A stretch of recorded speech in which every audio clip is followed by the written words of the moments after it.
குருநாதர் பாண்டி சித்தருக்கு 33 தேவாதி தேவர்களுக்கு 48,000 மகாமுனிவர்களுக்கு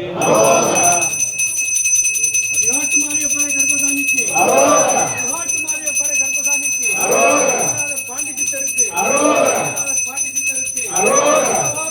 ஐயப்ப சாமி சக்திகளுக்கு எல்லாம் வல்ல எம்பெருமான் அருள்மிகு வழிகாட்டு மாளிகைப்பாறை கருப்பசாமி பெரும் திருவருளை நோக்கி இந்த தலத்திலே கூடியிருக்கிற எல்லா பக்தர்களுக்கும் நம்மளது கருப்பசாமியினுடைய அருள் நிறை காட்சிகளை அருள் நிறைந்த மன மகிழ்ச்சி நிறைந்த ஒவ்வொரு நிகழ்வுகளையும் நெஞ்சார யூடியூப் சேனல் மூலமாக பார்த்து தன் மனதுக்குள்ளே பிரார்த்தனை செய்து கொண்டு தன்னுடைய எண்ணங்களும் நிறைவேற வேண்டும் என்று நினைத்துக் கொண்டிருக்கிற எல்லா பக்தர்களுடைய எண்ணங்களும் ஈடேறி இந்த பூவுலகில் நீங்கள் எல்லாம் புனிதமான வாழ்வை பெற வேண்டும் என்று சொல்லி உங்களுக்காக எல்லாரும் பிரார்த்தனை செய்து கொள்கிறேன்.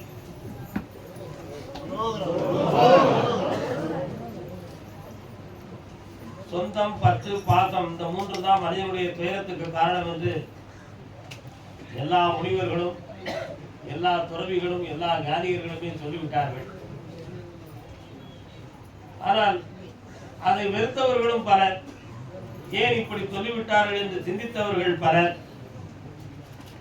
அதை அனுபவப்பட்டு சொன்னது சரிதான் என்று முயன்று அதை தன் மனதுக்குள்ளே ரசித்துக் கொண்டவர்களும் பலர். ஆனால் இப்படி சொன்னதுதான் சரி என்று முடிவெடுத்து தன்னை மெய்ப்படுத்திக் கொண்டவர்களும் பலர். இப்படி பற்பல விஷயங்களும் தோன்றியிருக்கிறது என்றால் அது அவர்களுடைய அனுபவத்தில் வந்த விஷயம்தான்.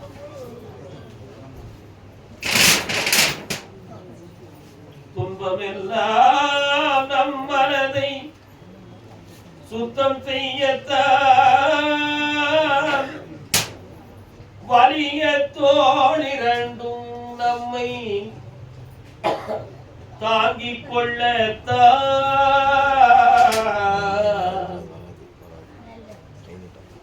மக்கள் மனை சுத்தமெல்லாம் பற்று வைக்கத்தான் மக்கள் மனை சுத்தமெல்லாம் பற்று வைக்கத்தான் பற்று வைப்பதெல்லாம் என்றோ ஒரு நாள் விட்டுவிடத்தான்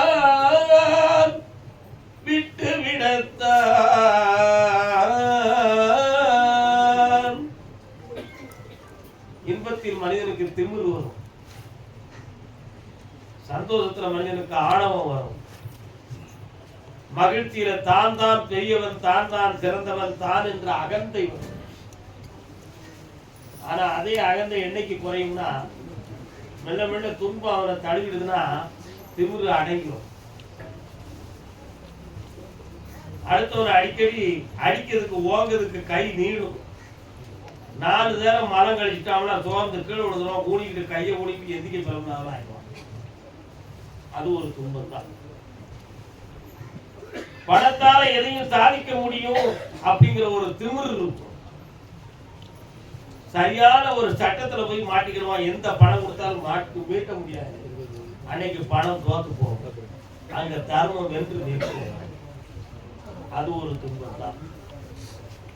அதனால்தான் சொன்னா துன்பமெல்லாம் நம் மனதை சுத்தம் செய்யத்தான். அதனால துன்பத்தை கண்டு துவளக்கூடாது, துன்பத்தை கண்டு துவண்டு விழுந்து விடக்கூடாது, துன்பத்தை கண்டு பயந்து ஒதுங்கி விடக்கூடாது. அதை பேஸ் பண்றது எப்படி, அதை வெற்றி காண்பது எப்படி, அதை வெல்லுவது எப்படி என்ற எண்ணமும் மன தைரியமும். அதான் துன்பமெல்லாம் நம்மை சுத்தம் செய்யத்தான். புரியுதா? மக்கள் மனை சுத்தமெல்லாம் பற்று வைக்கத்தான்.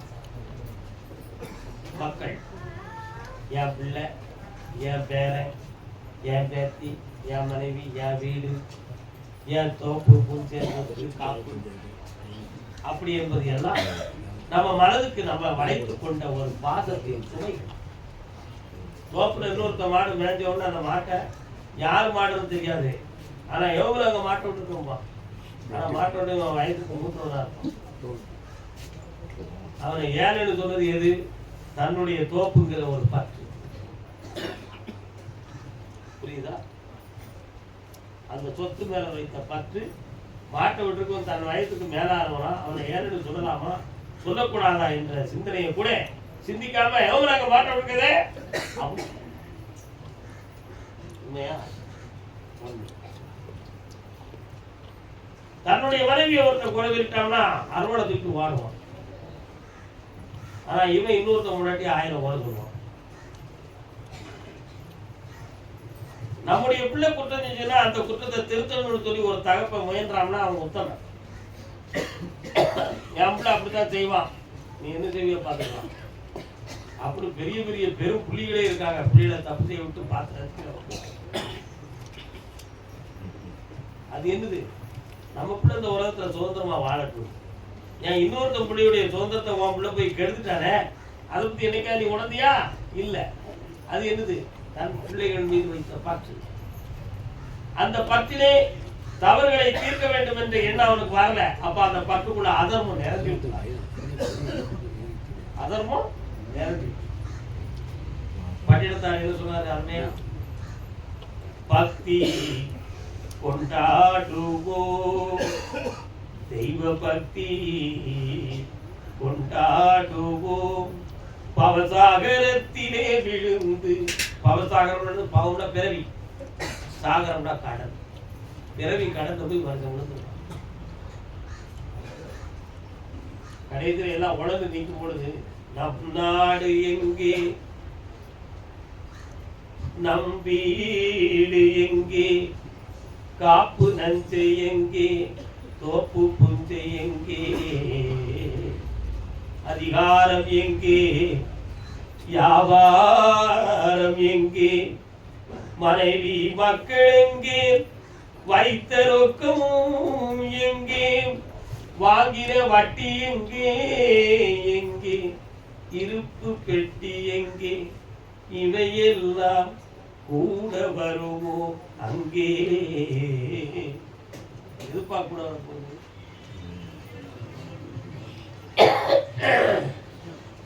ஒண்ணுமே வராது. ஆனா வராது இருக்கிறது வரை வேணுங்கிற ஆசை. இந்த பட்டுக்குள்ளதான் அவன் மயங்கி கிடக்கான். ஆனா மனிதனுடைய மயக்கம் எதுக்குள்ள இருக்கு? பொன்னாசை, பொருளாசை, பற்று, பாசம், இவைகளுக்கெல்லாம் மனிதன் மயங்கிட்டான். ஆனா இவைகளெல்லாம் தூண்டி விளக்கு போல சுடராக எரிய வைத்தது எது? ஆண் மனதுக்குள்ள மரபு அணுக்கள். அப்படி ஜீன் படியே இந்த பத்து பாசம் இந்த ஆசை எல்லாம் உள்ளுக்குள்ள ரெக்கார்டு. அது மறைமுகமா உட்கார்ந்து தூண்டுது. இவன் சுடர் விட்டு எரிஞ்சுக்கிட்டு இருக்கான். வலிய தோழி ரெண்டும் நம்மை தாங்கிக் கொள்ளத்தான். நம்ம கீழே விழுந்து விடக்கூடாதுங்கிறதுக்காக நம்முடைய தோள்களை நம்மளை தாங்கிக் கொள்ள வேண்டும். மக்கள் வரை சுத்தமெல்லாம் பத்து வைக்கத்தான், பத்து வைப்பதெல்லாம் என்றோ ஒரு நாள் விட்டுவிடத்தான். அதான் அவர் சொன்னாரு, நம் நாடு எங்கே, நான் நாடு எனக்குடைய நாடுன்னு அரசன் சொல்லுவான். போகும்போது நாட்டை அவன் கொண்டு போக மாட்டான். அதான் நம் நாடு எங்கே, என் வீடு மாளிகை இருக்கு, வீடு எங்கே வரப்போதா, காப்பு நஞ்சை எங்கே, தோப்பு புஞ்சை எங்கே, உட்காருங்கள அதிகாரம் திமிரு, வியாபாரம் எங்கே, பணத்தை சேர்த்து வைக்கிறதுக்காக பண்ண தான் என்று அகந்தையில் பண்ண வியாபாரம், இவைகளெல்லாம் கூட வராதுப்பா. ஆனா எதியா கூட வரும். தக்கார் தகவிலார் என்பது அவரவர் எச்சத்தால் காணப்படும். தகுதி உடையவன் தகுதி அற்றவன் அப்படிங்கிறத எப்பொழுது நிர்ணயிக்கலாம்? அவன் விட்டு சென்ற புண்ணியத்தையும் நல்ல செயலையும் இந்த உலகம் சொல்லுமே, அன்னைக்கு தான் அவன் எப்படி வாழ்ந்தான்கிறக்கூடிய ரெக்கார்டு வெளியும். எச்சம் என்றால் மிச்சம் என்பது பொருள். வரவை போட்டா அசிங்கம். மனிதனுடைய எச்சத்துக்கு மிச்சம் தான் பொருளை தவிர மலம் என்று பொருள் அல்ல. அதான் தக்கார் தகவிலார் என்பது அவரவர் எச்சத்தால் காணப்படும். அவர் விட்டு சென்ற நற்பண்பு நல்ல பழக்கம் இவைகள் தான் அவன் அவருக்கு அடையாளம் காணும்.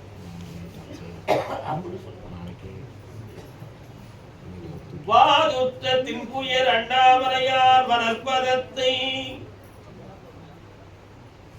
போதுற்று எப்போதும் புகழ்வாய் நெஞ்சகமே மீதுற்ற பொருளும் தேடி புதைத்த திரவியமும் காதற்ற ஊதியும் வாராது காடும் கடைவழிக்கு வாதுற்ற தின்புயர் அண்ணாமலையார் எம்பெருமான் சிவபெருமான் மூங்கில் போன்ற தோள்களை உடைய காரகத்திலே அற்புதமாக ஆடிக்கொண்டிருக்கும் தில்லை நடராஜ பெருமாளாக காட்சியளிக்கின்ற பெருமான் மீது நீ பற்று கொள்ளாமல் இறை பற்று இல்லாமல் அவருடைய மலர்பதத்தை போதுனா மலர்கள் போதுற்று எப்போதும் புகழ்வாய் நெஞ்சகமே மலர்களை தூவி போற்றி அகவல் பாடும் அந்த புகழ்வதையெல்லாம் விட்டுட்டு தீதுற்ற பொருளும் மனிதன் வாழ்வதற்கு பொருள் வேணும். ஆனா தவறு செய்வதற்கு உதவியாக அந்த பொருள் இருக்கு. அதான் தீதுற்ற பொருளும் யாரோ தேடி புதைத்த திரவியமும். எவனோ ஒருத்தன் மண்ணுக்குள்ள போச்சு வச்சு போயிட்டான். மண்ணுக்குள்ள போச்சு வச்சிருப்பான். இல்லைன்னா அவன் இருந்த வீடு வாசல் எல்லாம் மண்ணோடு மண்ணா போயிருக்கும். ஒரு 500 ஆண்டுகளுக்கு முன்னால என்னைக்கோ ஒரு நாள் தோண்டுவான். எவனோ வந்து தோண்டுவான், அங்க புதையலாகும். இவன் அதை யோகம்பான். ஆனா நடந்த சம்பவம் அப்படி அல்ல. தீதுற்ற பொருளும் தேடி புதைத்த திரவியமும் யாரோ தேடி புதைத்து வைத்த திரவியமும் காதற்ற ஊசியும்.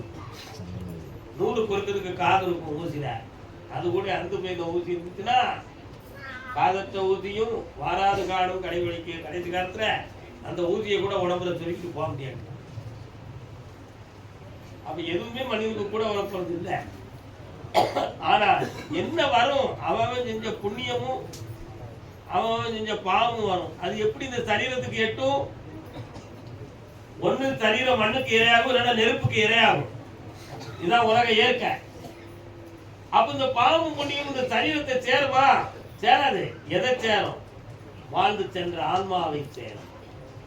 சரீரத்துக்குள்ள இருந்து ஆட்டுச்சே அந்த ஆத்மாவை சேரும்.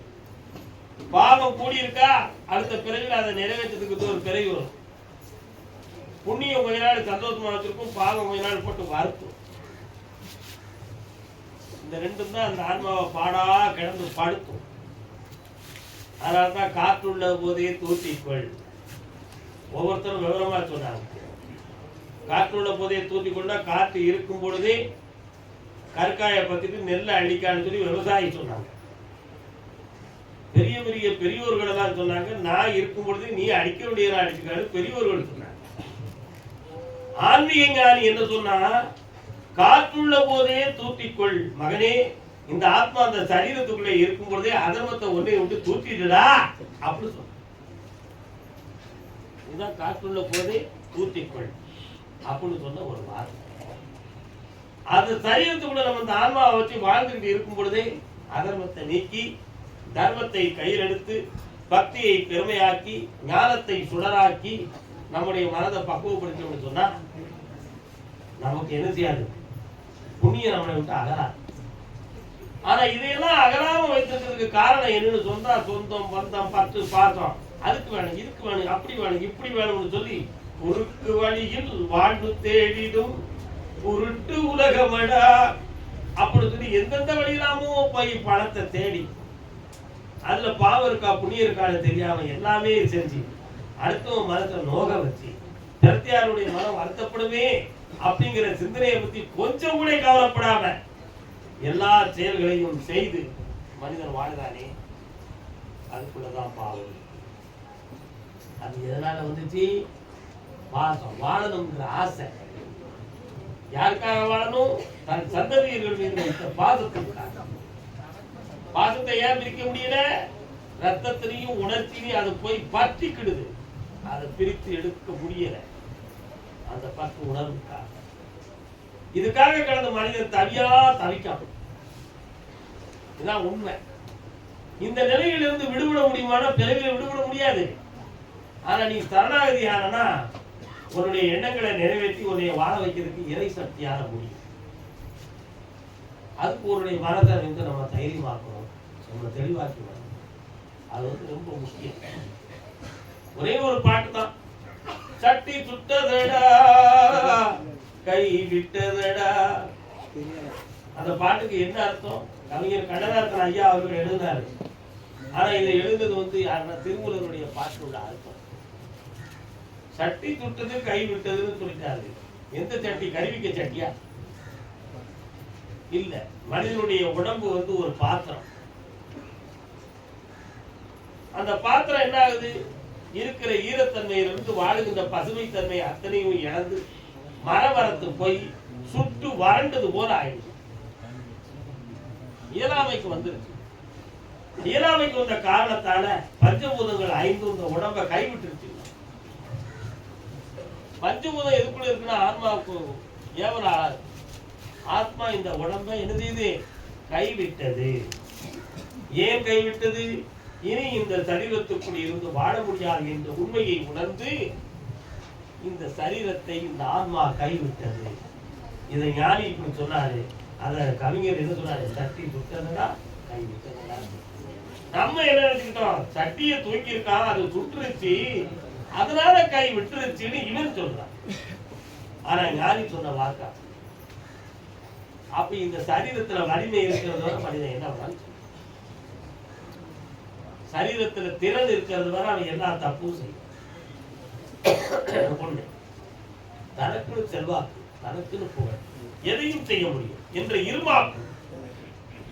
இவையெல்லாம் இருக்கும் பொழுது நீ தர்மமா நடந்துட்டா நல்லா இருக்கும் இல்லையா? அதை பத்தி சிந்திக்க தயாரா இல்லை. இவன் தயாரா போவான். தர்ம நீதியை பேசி எங்கேயா நம்ம வாழ முடியும்? உலகத்துல எவையா சம்பளம் தராது? வருவாரா? வரமாட்டா. ஒரு சினிமா படத்தை பார்த்து, விவசாயி படம் பார்த்தீங்களா? அந்த படத்துல சிந்திக்க வேண்டிய ஒரு காட்சி இருக்கு, சின்ன காட்சி. வீட்டுல இருந்து ஒரு விவசாயி நெல்லு மூட்டையை ஒரு பெரிய பண்ணையார்ட்ட விற்கிறதுக்கு கொண்டு வரும்போது 50 தூணி மரக்கால் கொண்டு வந்திருக்காங்க. முதலாளி முன்னால போட்டு அளக்கும் பொழுது பாத்தீங்கன்னா அது 40 தூணி தான் இருக்கு. நான் வீட்டுல அளக்கும் போது 50 இருந்துச்சு அப்படின்னு விவசாயி சொல்லுவான். நீ ஒழுங்கா அளந்திருக்க மாட்டடா அப்படின்னு வாங்குறவர் சொல்ல. உடனே அவர் மகன் வர்றாரு. இருங்க ஐயா, நான் அளக்குறேன். இப்போ பாருங்க 50 துணி அளந்து காட்டுறோம். வீட்டுக்குள்ள இருந்த ஒரிஜினல் துணி எடுத்து வந்து அவர் அளப்பார். முதலாளியுடைய மகன் 50 துணி அப்படி இருக்கும். அப்ப வியாபாரி என்ன செஞ்சிருந்தாரு? 10 துணியை மறைக்கக்கூடிய ஒரு மரக்காலை எடுத்து வைத்து 40ஆக அளந்தார். அங்கு இருந்ததுதான் அகலம், பணத்தின் ஆசை. புரியுதா? இப்படி விதவிதமா தப்பு செய்து இந்த உலகம் காத்து கிடக்கு. உண்மையா இல்லையா? இந்த தப்புகள்லாம் இந்த உலகத்துல மறைந்து இருக்கு. இதெல்லாம் எங்க? ஆசை. எனக்கு வேணும், எனக்கு வேணும், எனக்கு வேணுங்கிற ஆசை. இந்த ஆசை கடல்ல இருந்து மனிதன் மீள முடியாது. துன்பப்படாதவனே உலகத்தில் இல்லை. எல்லாரும் 8000 ஜீவஜந்துகளும் துன்பப்படுது. எந்த உயிர் துன்பப்படலை? 8000 ஜீவஜந்துகளும் துன்பப்படுது. இன்னொருத்தருடைய வருமானத்தை கண்டு வருத்தப்படுறவன் மனுஷன் மட்டும்தான், வேற யாருமே இல்லை.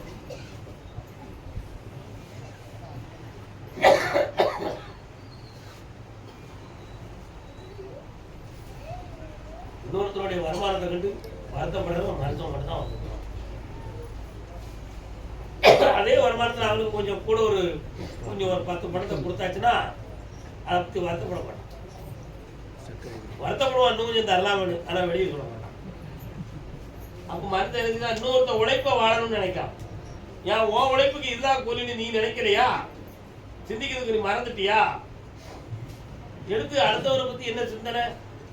பிரத்தியாருடைய உயர்வை பத்தி உனக்கு என்ன பேரும்? அப்படி என்னது? உனக்கு பகவான் நடந்தது இவ்வளவுதான் நீ ஏன் நினைக்கல? நாட்டம் என்றே இரு, சற்குரு பாதத்தை நம்பு, பொம்மலாட்டம் என்றே இரு, பொல்லா உடலை அடர்ந்த தந்தை கூட்டம் என்றே இரு, சுற்றத்தை வாழ்வை குடங்கவிழ் நீர் ஓட்டம் என்றே இரு, நெஞ்சே உனக்குபதேசம் இதே. நமக்கு இட்டபடிதான் நடக்கும். இட்டபடி என் திரு உனக்கு என்ன நடந்ததோ என்ன நிகழ்ந்ததோ இந்த பிறவில உனக்கு என்ன வேணுமோ ஒழுங்கா நடக்கும். அதுக்கு மேல நீ போகணும்னு சொன்னா நான் 1 கோடி ரூபாய்க்கு ஒருத்தருக்கு சாப்பாடு போடுறேன் 4 அடி அளவுக்கு மீறி வளர்ந்து காட்ட முடியுமா? 5 அடி ஒருத்தன் இருக்காயா? விதமான சாப்பாடு 1 லட்சம் ரூபாய்க்கு போட்டுருவோம். இன்னும் 2 அடி வளர்ந்து காட்டிட்டு வரையா? வளர முடியாது. ஏன்? இந்த பிறகு நீ உனக்கு இதுதான் பகவான் இந்த பிறகு உனக்கு கொடுத்த வளர்த்தி இதுதான். இந்த வளர்த்தியை வச்சு நீ நல்லவனா வாடு, நீ சந்தோஷமா இரு, இந்த பூவுலகை நீ புண்ணியமாக கருது. உன் உள்ளம்தான் எனக்கு தேவை. உன் உடம்பு வளர்த்தியும் உன் உயரம் எனக்கு தேவை இல்லையே. நீ என்ன உயரமா இருந்து என்ன நடக்க போகுது உனக்கு? இவ்வளவு உயரத்தில் உள்ள மனிதனுக்கு எவ்வளவோ உயர்ந்த உள்ள இருக்கிறான்னு நான் எதிர்பார்க்கல. உண்மையா இல்லையா? அப்போ உள்ளம்தான் தூய்மையா. அதுக்கு மேல வளரவும் உனக்கு ஆசை இருக்கலாம். ஆண்டவன் உனக்கு இவ்வளவுதான் வளர்த்து நிர்வகிக்கலாம் இல்லையா? அதுக்கு மேல நீ என்ன சாப்பாடை சாப்பிட்டாரு, நீ என்ன எக்ஸசைஸ் செஞ்சாலும் எங்க போய் வளர போற? நடக்காது. அன்று விட்டது விட்டதுதான், தொட்டது தொட்டதுதான். இந்த இடத்துல சிந்திக்க வேண்டியது என்ன? தனக்கு அளந்ததை, தனக்கு நியமித்ததை, தன் வாழ்வை நம்மை நெறியோடு வாழ பழகி கொண்டது மட்டும்தான் மனிதனுடைய வாழ்க்கை. தேவையில்லாமல் பற்றும் பாசமும் சொந்தம் பந்தம் என்ற ஆவலும் அதிகமாக நம்ம வைத்திருக்கிற பொழுது அதுல இருந்து வாழ்ந்து காட்டணுங்கிற ஆசையில பல தவறுகளை செய்யணுங்கிற எண்ணம் மனிதனுக்கு வருது. அதனால ஆசை பாசம் நம்ம துன்பத்துக்கு காரணம். அதுல இருந்து விலக முடியுமான முடியாதுதான். சராசரி மனிதனாக முடியாது. ஆனால் முடியாது என்றாலும் உன்னால நெறியோடு வாழ முடியும் என்பதை நீ மறந்து விடக்கூடாது. யாரு எல்லாரும் துறவியாயிர முடியுமா? வாழதுக்கு வரம் கேட்டு வந்திருக்கிறது எல்லாரையும் சன்னியாசியா போன நான் வரம் கொடுக்க முடியுமாயா? முடியாது. வாழ வேண்டும். நெறியோடு வாழ்வாயாக, நீதியோடு இருப்பாயா. உனக்குன்னு ஒரு மனசாட்சி வச்சுக்கா. அந்த மனசாட்சி படி நீ நல்ல வாழ். அதுதான் உண்மை, அதுதான் மிகவும் சரி. இந்த நிலையில அதான் ஒரு பாட்டு பாத்தீங்களா? எத்தனை பெரிய மனிதனுக்கு இத்தனை சிறிய மனம் இருக்கு, எத்தனை சிறிய பறவைக்கு எத்தனை பெரிய அறிவு இருக்கு. பறவை சிறியது, ஆனா அறிவு உயர்ந்தது. எப்படி அறிவு உயர்ந்தது? இங்க இருந்து தான் இருக்கிற வானத்துல பறந்துட்டு இருக்கும், தன்னுடைய தங்கும் இடம் எங்க இருக்குன்னு சொல்லி அவ்வளவு தூரத்துக்கு சிந்திச்சு கரெக்டா அதே இடத்துக்கு போய் இறங்கிடும். ஆகாயத்துல பறந்து போய்கிட்டு இருக்கும், தனக்கு தேவையான இறை எங்க இருக்குன்னு பார்த்து சரியாக அந்த இடத்துல வந்து இறங்கிடும். அப்ப சிறிய பறவை பெரிய அறிவு, ஆனால் உயர்ந்த மனிதன் சிறிய அறிவு. அப்போ உயரத்துக்கும் அறிவுக்கும் தொடர்பே கிடையாது. மனத்துக்கும் அறிவுக்கு தான் தொடர்பு. அறிவு என்பது பிறவியின்படி வரக்கூடியது. நல்லா புரிந்து கொள்ள. அறிவு என்பது பிறவியின்படி வரக்கூடியது. உயரம் என்பது எப்படி வரும்? ஆகையினால் எல்லாரும் உருவத்தை பார்க்காமல் உள்ளத்தை பாருங்கள். பிறர் உள்ளத்தை பார்ப்பதற்கு முன்பு உங்கள் உள்ளத்தை நீங்கள் உணர்ந்து பாருங்கள். இந்த உள்ள எந்த அளவுக்கு தெளிவா இருக்குங்கிறத உணர்ந்து பாருங்கள். தன்னை ஒருத்தன் உணர்ந்து விட்டால் அவன் தரமுடையவன் ஆவான்.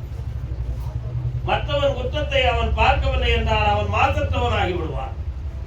இந்த மனம் எப்பொழுது தூய்மையாகிறதோ அப்பொழுது தூயவராகிய இறைவன் நமக்கு ஒளிமயமாக இருக்கிறார்.